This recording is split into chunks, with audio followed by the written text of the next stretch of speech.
है friends, I am Kailash and आप देख रहे हैं fast track revision. Fast track revision का नोटिफिकेशन पाने के लिए हमारे चैनल को अभी कभी सब्सक्राइब कर लीजिए। आप लोग जानते हैं इस समय ट्रेंडिंग टॉपिक का जमाना चल रहा है, तो ट्रेंडिंग टॉपिक के सीरीज में एक और ट्रेंडिंग टॉपिक आपके लिए आ चुका है जो कि आपके बोर्ड एग्जाम में ट्रेंड करेगा जरूर से।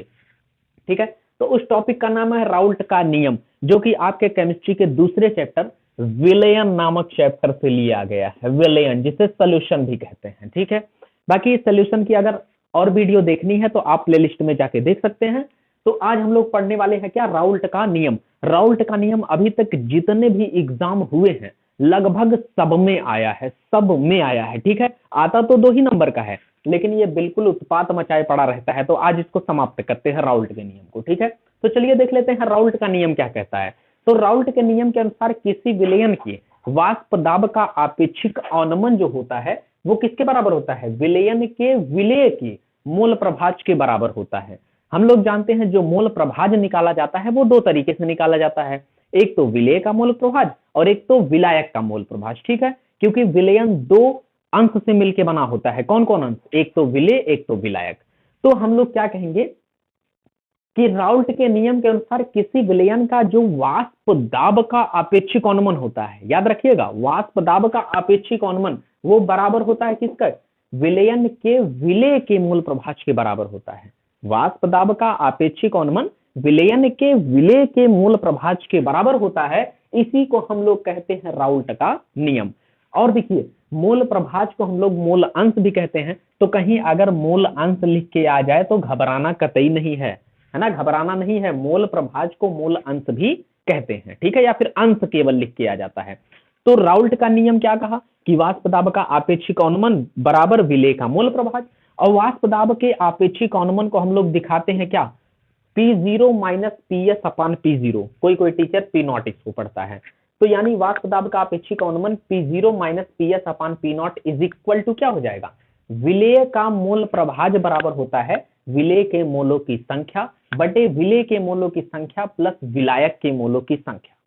ठीक है, मूल प्रभाज बराबर क्या होता है, विलेय का मूल प्रभाज बराबर विलेय के मोलों की संख्या बटे विलेय के मोलों की संख्या प्लस विलायक के मोलों की संख्या। ठीक है, तो यहां से फॉर्मूला क्या मिला हमें, P0 minus PS upon P0, ये तो वाष्प दाब का आपेक्षिक अवनमन है P0 minus PS upon P0 बराबर विलेय के मोलों की संख्या को हम लोग स्मॉल n से प्रदर्शित करते हैं और विलायक के मोलों की संख्या को हम लोग कैपिटल N से दिखाते हैं। ठीक है, तो विलेय के मोलों की संख्या यानी स्मॉल n बटे विलेय के मोलों की संख्या, तो बटे में स्मॉल n प्लस विलायक के मोलों की संख्या को कैपिटल N से, इसलिए बटे में प्लस में कैपिटल N हो गया। ठीक है, तो क्या फॉर्मूला हमारा निकला, P0 minus PS upon PS sorry P0 रहेगा यहाँ पे, क्या निकलेगा P0 minus PS upon P0 is equal to N upon N plus N। यही होता है राउल्ट का नियम। बस इतना लिख के आप छोड़ देंगे, आपको 2 से 3 नंबर मिल जाएगा आराम से। ठीक है, और जहां पर P0 क्या होता है, P0 होता है पहले विलयन का वाष्प दाब, यानी विलयन का पहले वाष्प दाब कितना था, और PS क्या होता है कि जब हम लोग विलयन में कोई अवाष्पशील विलेय घोल देते हैं तो उसका वाष्प दाब कितना हो जाता है। ठीक है, राउल्ट का नियम एक बार फिर से रिवीजन करते हैं फटाक। क्या होता है राउल्ट का नियम कि वाष्प दाब का आपेक्षिक अवनमन जो होता है वो विलयन के विलेय के मूल प्रभाज के बराबर होता है, जिसे मूल अंश भी कहते हैं। वाष्प दाब के आपेक्षिक अवनमन का क्या फॉर्मूला होता है, P0 minus PS upon P0 is equal to विलेय का मोल प्रभाज बराबर क्या होता है, विलेय के मोलों की संख्या बटे विलेय के मोलों की संख्या प्लस विलायक के मोलों की संख्या, और विलेय के मोलों की संख्या को स्मॉल n से और विलायक के मोलों की संख्या को कैपिटल N से प्रदर्शित करते हैं। तो यहां से फॉर्मूला निकला P0 minus PS upon P0 is equal to N upon N plus N। यही क्या है, राउल्ट का नियम है। ठीक है, थोड़ा सा राउल्ट का नियम अगर आगे तक कैलकुलेट करना चाहे तो कर सकते हैं। कैसे, ये देखिए P0 में P0 से भाग कर दीजिए तो आ जाएगा P0 बटे P0 माइनस PS में P0 से भाग करेंगे तो आ जाएगा PS upon P0 is equal to कितना हो जाएगा, ये देखिए N upon N plus N है, तो ये इसको ऐसे रहने दीजिए N upon N plus N।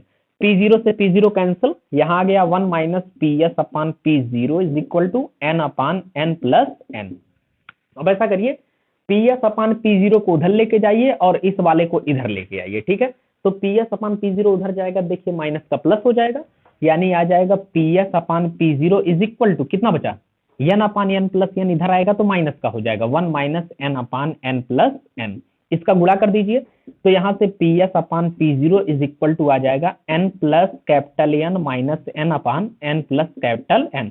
Small n cancel, कितना आ गया अभी, P S upon P zero is equal to capital N upon small N plus capital N. ये भी राउल्ट के नियम का ही सूत्र है, बस हमने क्या किया है, इसी सूत्र को थोड़ा सा हल कर दिया है तो वो वाला फार्मूला निकल गया। ठीक है, तो आशा करते हैं आपको राउल्ट का नियम एकदम एक्यूरेटली समझ में आ गया होगा। अगर राउल्ट का नियम समझ में आया तो इस चैनल को सब्सक्राइब कर दीजिए अभी और बता दीजिए कि हमें राउल्ट का नियम समझ में आ गया, और कमेंट करके बताइए कि आप किस टॉपिक में और वीडियो चाहते हैं। तो मिलते हैं इसके नेक्स्ट वीडियो में, तब तक के लिए जय हिंद, जय भारत, वंदे मातरम।